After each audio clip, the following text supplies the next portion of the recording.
Bien, ok, vamos a compartir la palabra del Señor. Muchos cristianos se despiertan hoy con esta expectativa hermosa de finalizar Semana Santa con la resurrección del Señor. Y sin embargo, a pesar de que es un evento en un día específico y se recuerda en un día específico, para quienes creemos en el Señor es un recuerdo diario. ¿No le da alegría cada vez que despierta en la mañana saber que Cristo está vivo? ¿Cierto? Nos alimenta, nos alienta y su sustento es real. No estamos adorando ni creemos en un Cristo muerto, creemos en un Cristo vivo que sustenta nuestra vida en todo tiempo. Hoy vamos a tratar de cerrar esta temática, vamos a cerrar estos capítulos de esperando la segunda venida del Señor y lo vamos a hacer con la resurrección. Voy a explicar cómo se conectan entonces con lo que hemos visto estos últimos días. Voy dentro de ese contexto en el mantengámonos en el camino 4, el 3, para los que se lo perdieron, fue el día jueves. Bien, hoy es el 4. Aquí vamos entonces y hoy culminamos con esta serie de esperando la segunda venida del Señor.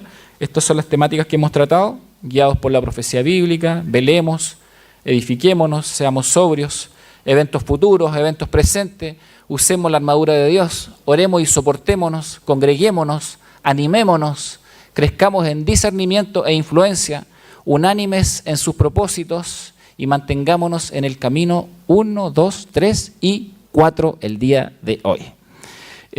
Son 16 predicaciones que han intentado obviamente aportar algunos elementos dentro de un tema que es muy profundo y es muy extenso.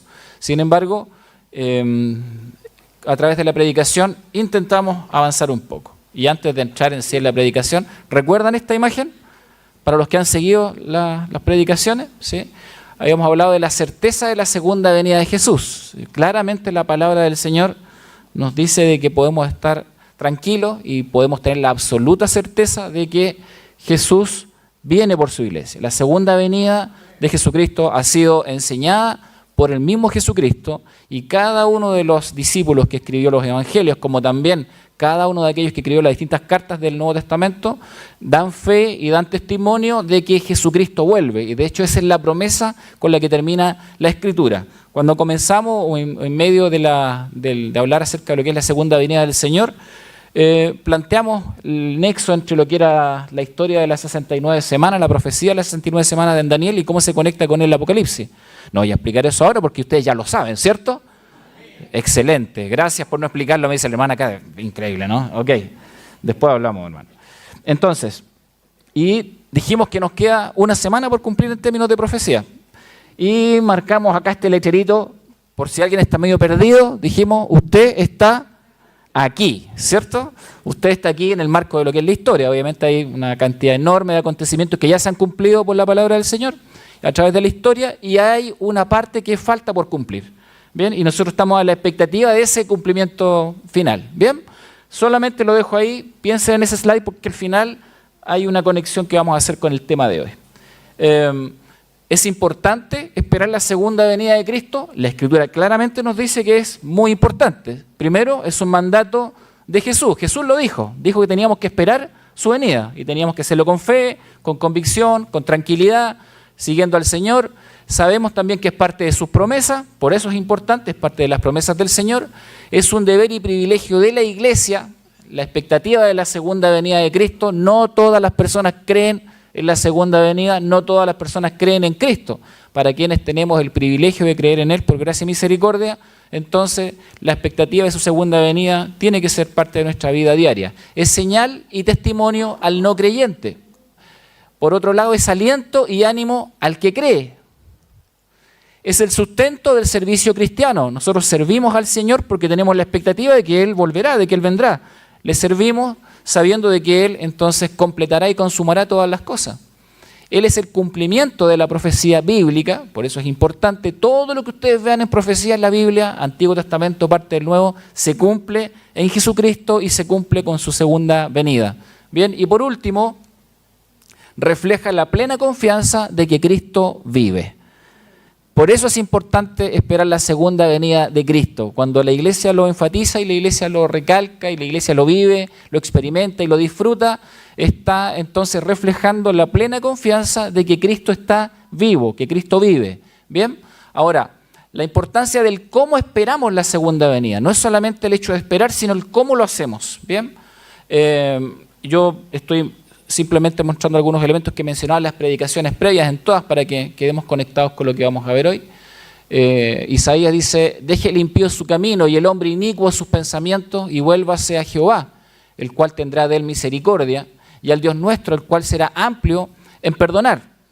Claramente la Escritura nos dice que tenemos que considerar nuestros caminos, que seguir al Señor involucra entonces una responsabilidad ética, una responsabilidad moral. No se trata solamente de seguir al Señor, sino que hay que hacerlo en los términos de Él, ¿de acuerdo? Entonces, a la referencia de su enseñanza y de su mandato. La Escritura nos dice que los caminos de Dios son más altos que los nuestros, lo dice a continuación de este pasaje. Y por lo tanto tenemos que siempre considerar nuestras decisiones, pensamientos y caminos en el camino y en los pensamientos del Señor. Jesucristo añadió un elemento mucho más profundo y más personal, diciendo: yo soy el camino, la verdad y la vida, nadie viene al Padre sino por mí. Y lo que en el Antiguo Testamento puede ser para algunos un poco difuso, aunque no lo es, pero algunos pueden reclamar un poco de ambigüedad, en el Nuevo Testamento adquiere entonces un camino relacionado a una persona, a la referencia de la persona de Jesucristo. Finalmente es el mismo el que nos invita a caminar con Él y de alguna forma nos da indicios de cómo es que tenemos que esperar su venida. Jesucristo dijo, enseñó que teníamos que seguirlo, ¿cierto? En función de lo que Él había enseñado, en función de su referencia personal. Y Primera de Pedro lo recalca diciendo: para esto fueron llamados, porque Cristo sufrió por ustedes y les ha dado ejemplo para que sigan sus pasos. Así es que el seguir los pasos del Señor, el caminar con Él, es un mandato de parte del Señor, y la idea es caminar en sus pasos. Cuando esperamos la segunda venida y cuando caminamos con el Señor, no es en nuestros pasos, sino que siguiendo los pasos de Jesucristo. Y esto entonces nos ayuda a entender de que caminar con el Señor, teniéndolo a Él como referencia, finalmente es un camino en la gracia. Porque ¿quién de nosotros por sí mismo, o en su fuerza, o en sus capacidades, o en sus criterios podría caminar con el Señor? Es el Señor el que nos invita entonces a caminar con Él y el que en su gracia nos sostiene. Y en ese caminar entonces nosotros aprendemos a cada paso que damos lo que significa este sometimiento, esta subyugación al Señor por amor, este sometimiento delante de su presencia y confiar en su buena voluntad. A tal punto que dijimos esto, ¿se acuerdan? ¿Sí? Examíname, pruébame, deja en evidencia y guíame como anhelos profundos del corazón. Y si alguno tal vez ha pasado el momento preventivo y de alguna forma ha caído en algunas circunstancias más adversas, esto ya lo vimos la semana pasada, estoy resumiendo como 3 meses de predicaciones, y si alguno ya ha sobrepasado esos límites, de hecho la Escritura nos invita siempre a un acto de madurez delante del Señor, reconociendo nuestro estado espiritual. Y leíamos el salmo que decía, ¿no? Abatida hasta el polvo está mi alma, se deshace mi alma de ansiedad, que significa estoy adherido al lodo y no puedo salir. Lloro con angustia porque no encuentro una salida. La idea de reconocer entonces la necesidad y el estado espiritual que tenemos delante del Señor y caminar en la gracia del Señor entonces también implica este acto consciente de pedirle al Señor que nos ayude a caminar con Él. Vivifícame, renuévame, júzgame, hazme entender, susténtame, aparta de mí la mentira. En otra versión, ahí dice, no permitas que me mienta a mí mismo. Esa es la expresión. No permitas que me mienta a mí mismo. No me avergüences, Señor. Ensancha mi corazón hacia ti para obedecerte. Y cada uno de estos elementos entonces nos permite comprender lo que significa caminar con el Señor esperando su venida. Y aquí hay un acto de responsabilidad profundo de aquellos que creen en el Señor. No podemos entonces caminar simplemente a nuestra manera o dejar que sea la vida la que nos moldee. Es Cristo el que nos moldea y caminamos entonces según su propia referencia. Y es por esto que llegamos entonces a este concepto de sometimiento definitivo de nuestra voluntad al Señor, de tal forma que podamos caminar siempre con Él. Y si es necesario decirle al Señor, sácame de este lugar y llévame por tu camino, cuando tal vez hemos estado en situaciones tan profundas y complejas, entonces es necesario hacerlo para finalmente decirle al Señor, pastoréame en el camino eterno. Guíame, Señor, cuida mi vida. Entonces, si esta es la referencia y esta es la forma en la que tenemos que esperar la segunda venida del Señor, tenemos que obligatoriamente preguntarnos a nosotros mismos ahora, en este momento, sin mirar para el costado, ¿cómo está mi caminar con el Señor hoy? Nadie está mirando para el lado, ¿cierto? No. Mire al frente y escuche la voz del Señor. ¿Cómo está mi caminar con el Señor hoy? ¿Estoy caminando con Él? ¿Estoy obedeciendo? ¿Me estoy gozando en su presencia? ¿Estoy viviendo con el anhelo de su segunda venida? ¿Mi vida está creciendo? ¿Estoy creciendo en fe? ¿Vivo como al Señor le agrada? ¿Mis decisiones son consecuentes con la fe cristiana? ¿La moralidad y la ética que deben marcar mi vida están allí, entonces, sin ningún inconveniente, al punto que pudiese decir, como decía el apóstol Pablo, soy una carta abierta? ¿No tengo nada que ocultar? ¿Que puedan mirar mi vida sin ningún inconveniente, sabiendo que estoy con todas mis necesidades y debilidades sirviendo al Señor? ¿Cómo está hoy mi caminar con el Señor? Voy a leer esta sección que corresponde a uno de los momentos tan hermosos, ¿no?, de la Escritura, pero que nos habla de este momento del Señor. Cuando obra en la vida, consumando entonces el mensaje a través de la historia. Cuando era como la hora sexta, hubo tinieblas sobre toda la tierra hasta la hora novena, y el sol se oscureció, y el velo del templo se rasgó por la mitad. Entonces Jesús, clamando a gran voz, dijo: Padre, en tus manos encomiendo mi espíritu. Y habiendo dicho esto, expiró. Y cuando el centurión vio lo que había acontecido, dio gloria a Dios, diciendo: verdaderamente este hombre era justo. Y toda la multitud de los que estaban presentes en este espectáculo, viendo lo que había acontecido, se volvían golpeándose el pecho. Pero todos sus conocidos y las mujeres que le habían seguido desde Galilea estaban lejos mirando estas cosas. Había un varón llamado José de Arimatea, de la ciudad de Judea, el cual era miembro del concilio, varón bueno y justo. Que también esperaba el reino de Dios y no había consentido en el acuerdo ni en los hechos de ellos, fue a Pilato y pidió el cuerpo de Jesús, y quitándolo lo envolvió en una sábana y lo puso en un sepulcro abierto, en una peña, en el cual aún no se había puesto a nadie. Era día de la preparación y estaba para comenzar el día de reposo. Y las mujeres que habían venido con él desde Galilea siguieron también y vieron el sepulcro y cómo fue puesto su cuerpo. Y vueltas prepararon especias aromáticas y ungüentos y descansaron el día de reposo conforme al mandamiento. El primer día de la semana, muy de mañana, vinieron al sepulcro trayendo las especias aromáticas que habían preparado y algunas otras mujeres con ellas, y hallaron removida la piedra del sepulcro, y entrando no hallaron el cuerpo del Señor Jesús. Aconteció que estando ellas perplejas por esto, he aquí, se pararon junto a ellas dos varones con vestiduras resplandecientes, y como tuvieron temor y bajaron el rostro a tierra, les dijeron: ¿por qué buscáis entre los muertos al que vive? No está aquí, sino que ha resucitado. Acordaos de lo que os habló cuando aún estaba en Galilea, diciendo: es necesario que el Hijo del Hombre sea entregado en manos de hombres pecadores y que sea crucificado y resucite al tercer día. Gloria al Señor. Amén.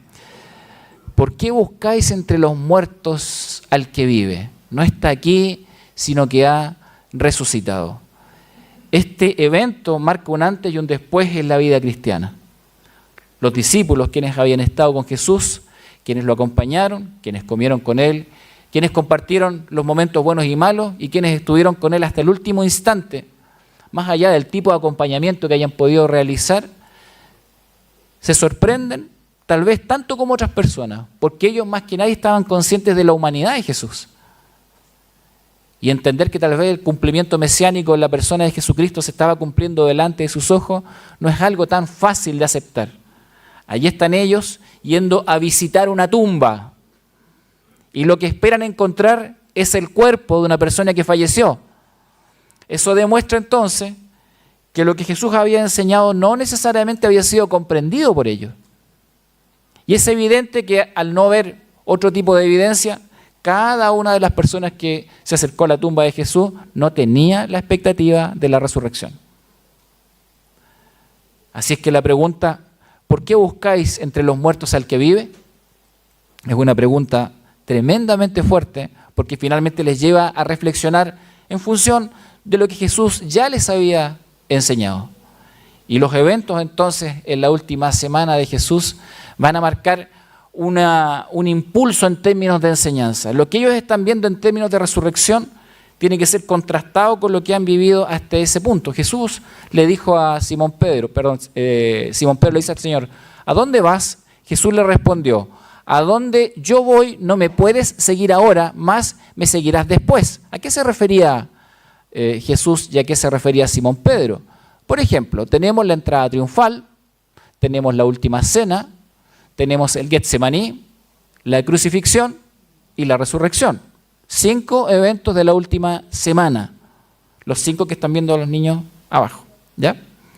5 eventos. Cada uno de ellos tiene una enseñanza en particular.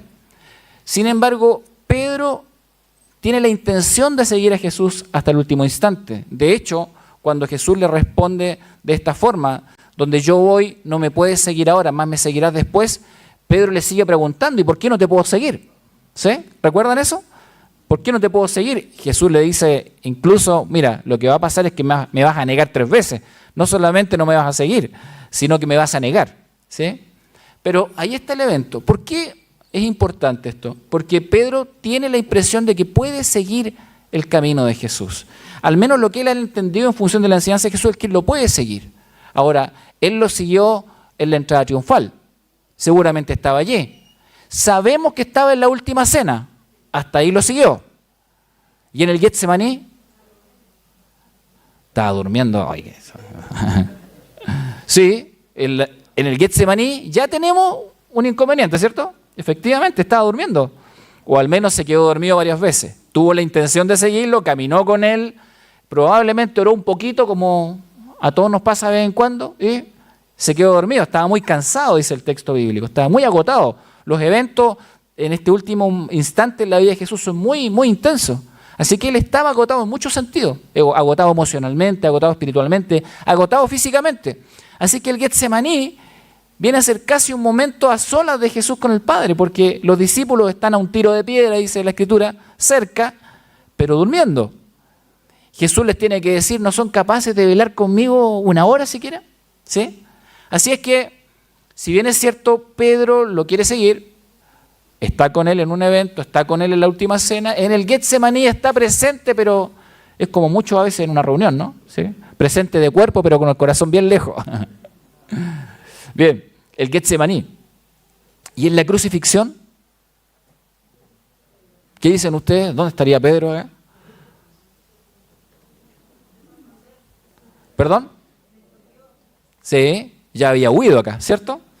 No sabemos exactamente dónde, pero había escapado, claro. Entonces, en la crucifixión ya no estaba. ¿Y en la resurrección? No está en la resurrección. Él llega después, sorprendido con el mensaje de las mujeres que habían dicho que el cuerpo no estaba. Claramente el texto nos da a entender de que él piensa que alguien lo robó y va a verificar eso, no ha pensado en la resurrección. Se confunde, no entiende. Pero ahí están los eventos, miren. Él le dijo a Jesús que él quería acompañarlo, él quería caminar por donde él caminó, que es lo que enseñanza de Jesús. Sin embargo, Jesús le dice, a donde yo voy no me puedes seguir ahora, más me seguirás después. Eso quiere decir que, si bien es cierto la experiencia de Pedro no fue completa, probablemente después sí se podía completar. ¿Ven? Ahora no puedes, pero después sí. Bien, Jesús les dijo, y sabéis a dónde voy y sabéis el camino. Le dijo Tomás, Señor, no sabemos a dónde vas. ¿Cómo pues podemos saber el camino? Jesús le dijo, yo soy el camino, la verdad y la vida. Nadie viene al Padre sino por mí. Ellos pensaban que no sabían el camino. Jesús les dice, yo se los voy a mostrar. ¿No les da la impresión que en los eventos Jesús está mostrando el camino? ¿Sí? Está mostrando el camino. Se lo está mostrando. A veces uno no logra ver lo que está delante de los ojos, pero Jesús claramente les está mostrando el camino. Este es. Jesús se lo dice de forma más sutil. Le dice, por ejemplo, que oren sin cesar. Cuando está en el Getsemaní es una enseñanza respecto de eso y tantas otras cosas. Seguir al Señor y perseverar hasta las últimas consecuencias. Cuando habla de la crucifixión, Jesús les enseña entonces que ellos mismos tienen que aprender a tomar su cruz para seguirlo. ¿Se los dijo? Sí, se los dijo de manera más sutil. Cada evento en la vida de Jesús tiene sentido porque los discípulos lo pueden seguir hasta cierto punto. ¿Pero y el resto? Bueno, ¿cuál evento ya ocurrió? La entrada triunfal, la última cena, el Getsemaní, para nosotros, ¿cierto? La crucifixión, la resurrección ya ocurrió, la ascensión también ocurrió, la segunda venida aún no. Es el último evento que falta. Es el último. Este es el que consuma toda la enseñanza de Jesús a sus discípulos. Todo lo otro ocurre en otro sentido. Miren ustedes, todos los eventos ya ocurrieron, menos la segunda venida. ¿Cuál evento ya ocurrió en mi vida? Esta pregunta es para usted, para cada uno de nosotros. ¿Cuál evento ya ocurrió en mi vida? ¿La entrada triunfal? ¿Ocurrió? ¿La llegada de Jesús? ¿Sí? ¿La última cena? ¿La cena? ¿El compartir, entrar en comunión con Él quiere decir? ¿Eso ocurrió? Sí. Jesús ya vino, nosotros estamos en comunión con Él. ¿El Getsemaní ocurrió en nuestra vida? ¿El momento de la crisis, el dolor, el sufrimiento, el momento de encontrarse con el Señor cuando estoy siendo presionado, como con la prensa de aceite, que es el concepto del Getsemaní? ¿Ocurrió? ¿La crucifixión ocurrió? Estamos como en duda con esto, ¿ah? La resurrección, la ascensión, la segunda venida. ¿Qué evento ya ocurrió en mi vida? Por si alguno tiene duda, ¿no? Miren, en las primeras no había mucha duda porque tiene que ver con la llegada del Señor y con la comunión. La crucifixión. El apóstol Pablo dice lo siguiente: con Cristo estoy juntamente crucificado. Y ya no vivo yo, mas vive Cristo en mí. Y lo que ahora vivo en la carne, lo vivo en la fe del Hijo de Dios, el cual me amó y se entregó a sí mismo por mí. Entonces, ¿estoy crucificado o no estoy crucificado? Si Cristo llegó a mi vida, yo estoy crucificado juntamente con Él. La antigua persona, el viejo hombre, la naturaleza pecaminosa que me embargaba, quedó crucificado con Cristo en la cruz. Sí, dice el apóstol Pablo, yo estoy juntamente crucificado con Cristo. Yo estoy con Él. La experiencia de la crucifixión es parte de nuestra vida cristiana. No estamos tan acostumbrados a verlo a veces de manera tan radical, porque los pasos de la vida de Jesús se van cumpliendo en nosotros y efectivamente lo que le dijo a Pedro se cumple en la vida de cada uno de nosotros. Sí, le dijo a Pedro, ahora no me puedes seguir, pero vas a poder seguirme después. Entonces, me pregunto, ¿hemos aceptado la crucifixión de esa antigua persona con Jesucristo? ¿Quedó la antigua persona crucificada en la cruz? La experiencia de la crucifixión también nos pertenece a cada uno de nosotros. Pero miren luego la resurrección. Jesús dijo, yo soy la resurrección y la vida. El que cree en mí, aunque esté muerto, vivirá. Y todo aquel que vive y cree en mí, no morirá eternamente. ¿Crees esto? ¿Crees esto? Entonces, el día que conocimos a Cristo como nuestro Señor y Salvador, nuestra vida antigua fue crucificada. Fue la muerte a la antigua persona.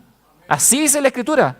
La antigua persona murió, está crucificada, pero al mismo tiempo nos invita y nos dice que la experiencia de la resurrección y la vida también es nuestra, porque Cristo la ganó para nosotros. Todo aquel que vive y cree en mí no morirá eternamente. ¿Crees esto? ¿Crees esto? Dice Jesucristo mismo. Él está preguntando, no es alguno de los discípulos, es Él el que está preguntando, ¿crees esto? Y puse inmediatamente la respuesta del apóstol Pablo en 1 Corintios 15. Pablo, al entender no solamente que su vida estaba crucificada con Cristo, sino que Cristo también le había dado una resurrección a una nueva vida, entonces él llegó a decir, ¿dónde está, oh muerte, tu aguijón? ¿Dónde, oh sepulcro, tu victoria?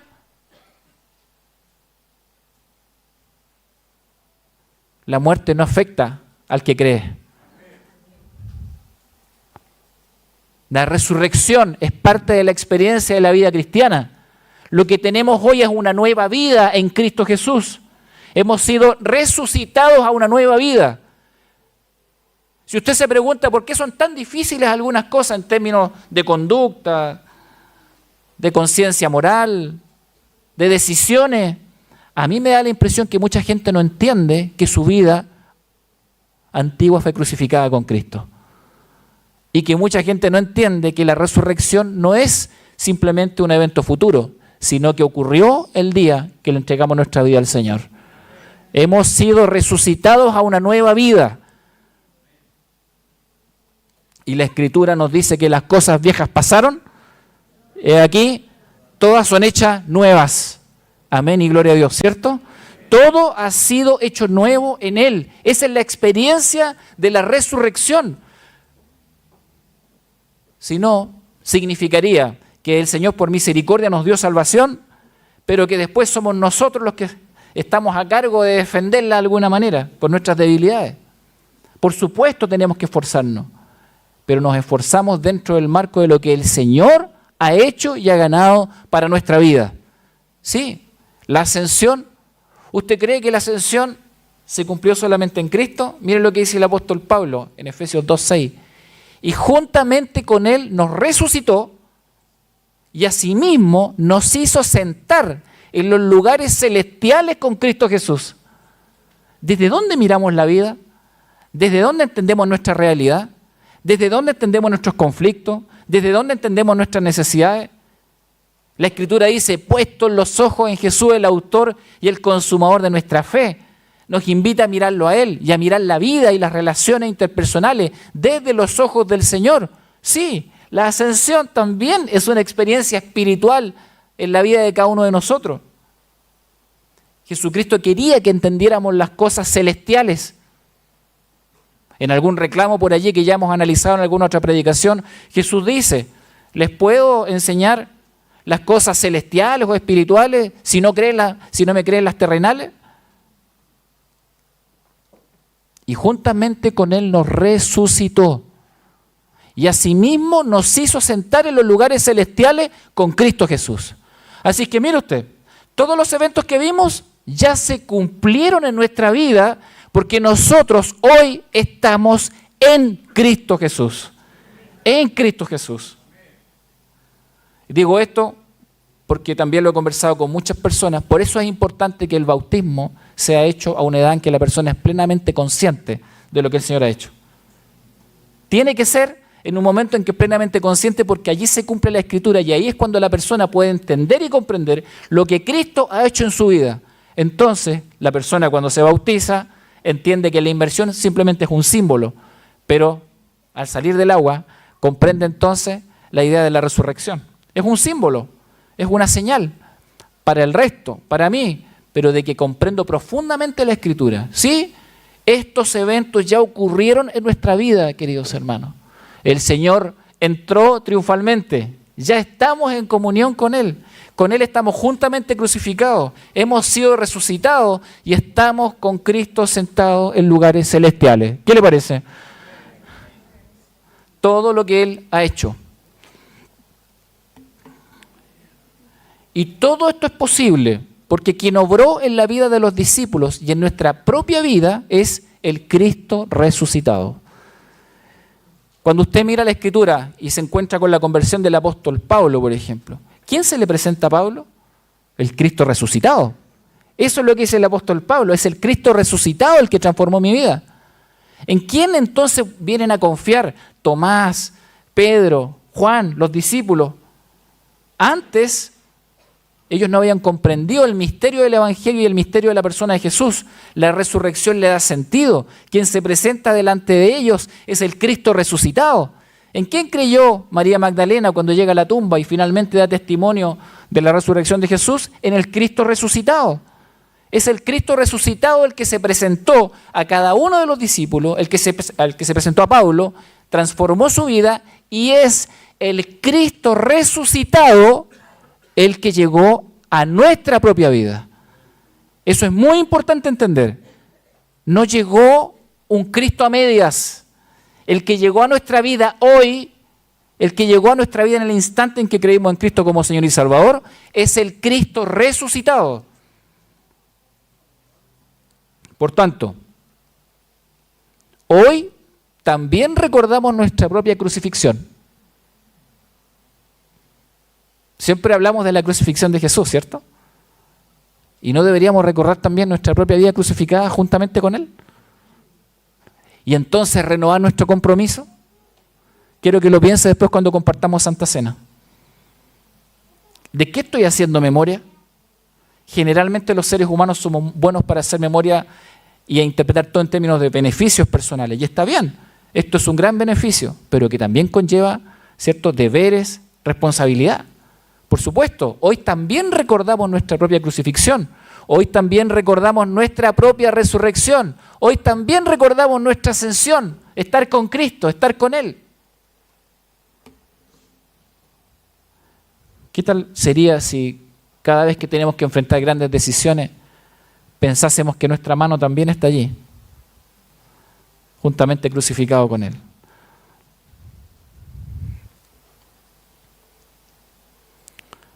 A tal punto impacta esto en la vida de las personas, el mismo apóstol Pablo lo interpreta y él dice esto: pues si vivimos, para el Señor vivimos. Y si morimos, para el Señor morimos. Así pues, sea que vivamos o que muramos, del Señor somos. ¿Qué le parece esto? ¿No le da alegría en el corazón? ¿Y no le impacta saber que todo lo que ha hecho el Señor es suficiente? Cuando Jesucristo en la cruz dice, consumado es, está justamente refiriéndose a esto. Todo lo que necesitamos, todo el poder para vivir una vida nueva, todo el poder para vivir en las nuevas cosas que el Señor ha creado para nosotros, están en la persona de Cristo Jesús. Y no hay absolutamente nada que tenga más poder que la obra de Cristo.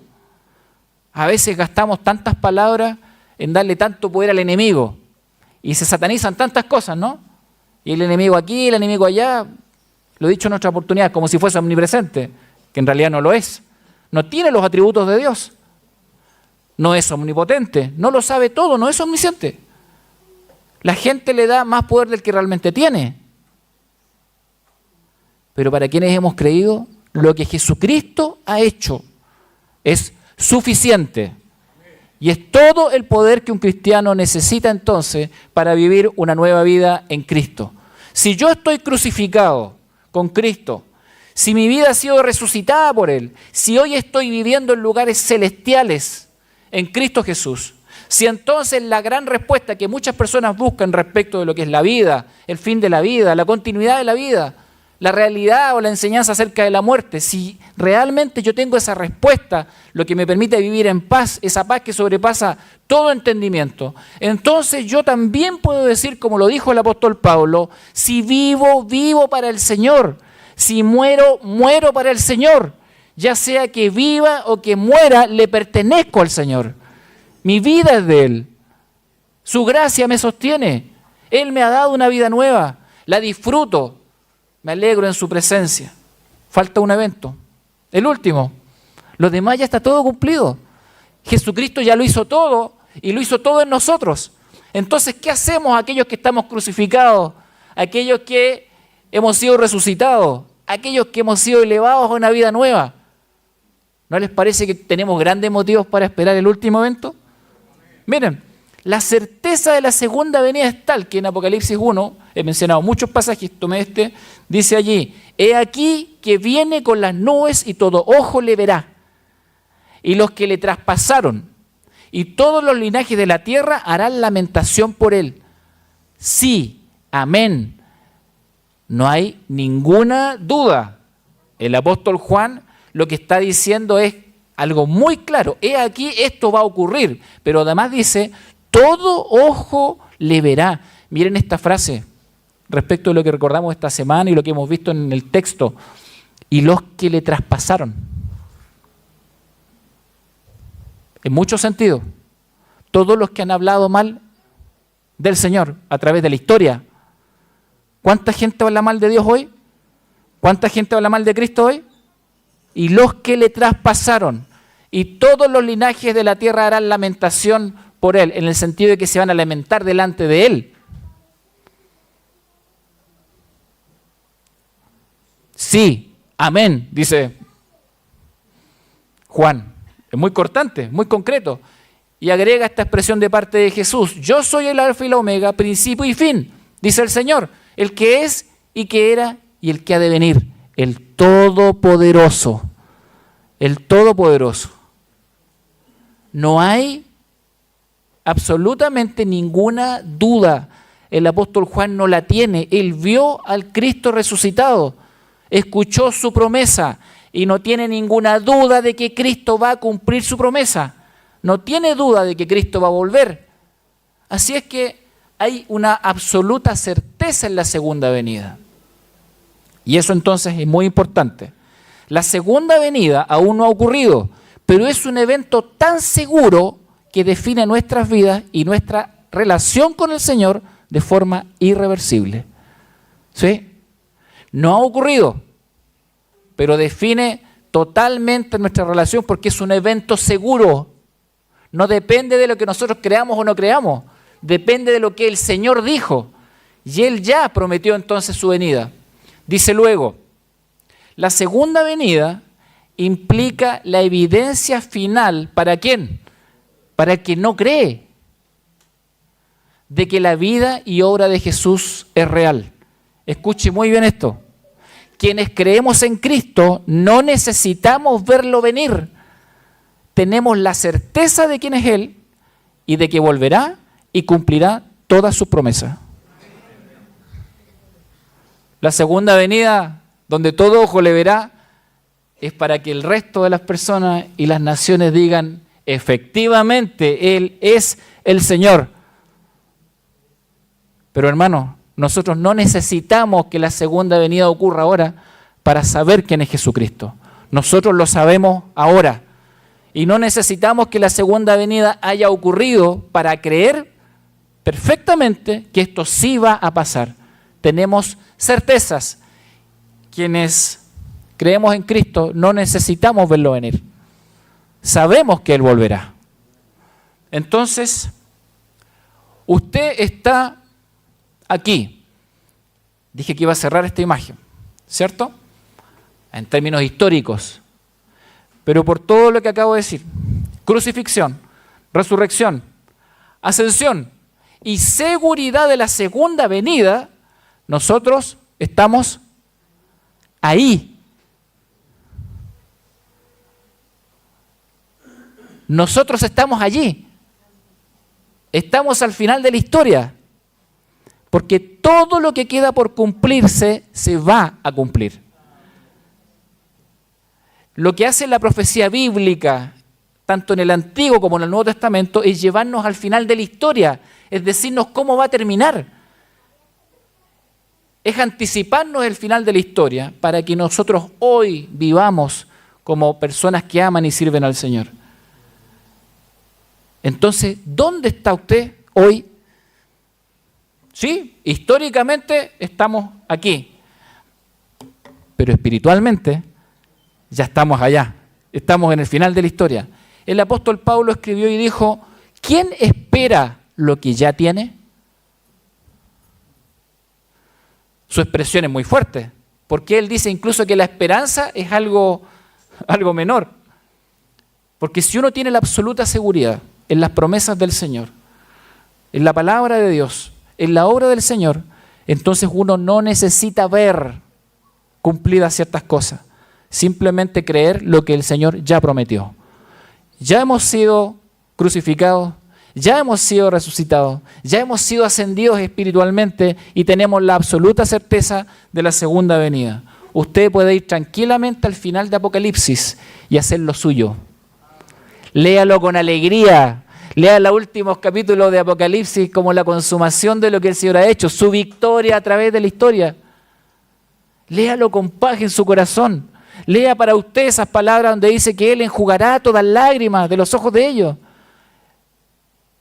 Lea con gozo y con alegría que ya no va a ser necesario ni la luz de la luna, del sol ni de las estrellas, porque el Señor, porque la gloria del Señor lo va a llenar todo. Lea con alegría esa parte donde dice que Él es el alfa, Él es la omega, Él es el principio, Él es el fin. Donde Él mismo se declara a sí mismo como el Dios Todopoderoso. Y eso es lo que define nuestras vidas hoy. Por eso no vivimos en derrota, por eso no vivimos en tristeza, por eso tenemos gozo a pesar de las tribulaciones. Jesucristo ya ganó la victoria, queridos hermanos. Jesucristo ya fue victorioso en nuestra vida y lo es cada día. No hay nada que nos saque de la mano del Señor. Ya fuimos crucificados, ya fuimos resucitados por Él, ya estamos en lugares celestiales con Él.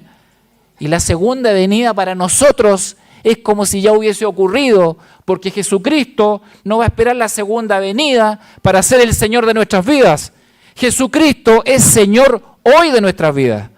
Hoy es nuestro Señor. Y entonces la vida cambia. Las prioridades cambian. La paz y la tranquilidad cambian porque no se sustentan en los acontecimientos y no se sustentan en las personas a nuestro alrededor, sino que están sustentadas en la persona de Jesucristo. En Él, aquel que nos ha dado todo. Sí, mis queridos hermanos y hermanas, el día del Señor vendrá. El día del Señor vendrá. Pero en realidad, mientras venga, podemos esperar todo lo que sea necesario, porque todo lo que necesitamos ya lo tenemos en Él. Que el Señor nos bendiga, nos ayude y nos permita caminar con Él. Así podrán discernir lo que es mejor y ser puros e irreprochables para el día de Cristo. Que el Señor nos guíe, nos bendiga con su presencia y que el aliento de su segunda venida, pero la comprensión profunda de lo que Él ha hecho y hace en nosotros, nos sostenga en todo tiempo. Que el Señor les bendiga mucho, queridos hermanos. Vamos a orar delante de la presencia del Señor.